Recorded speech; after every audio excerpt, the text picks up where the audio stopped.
How to take 2 pictures in BeReal. If you want to take a photo, what you need to do is you need to press this post a BeReal.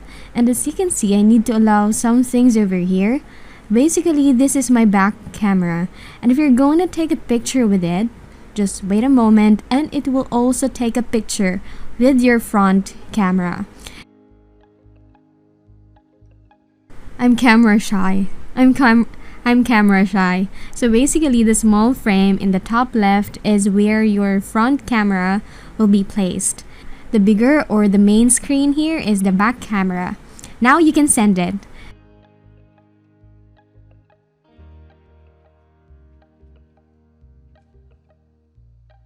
You can choose from the send options, and there you have your 2 pictures in BeReal.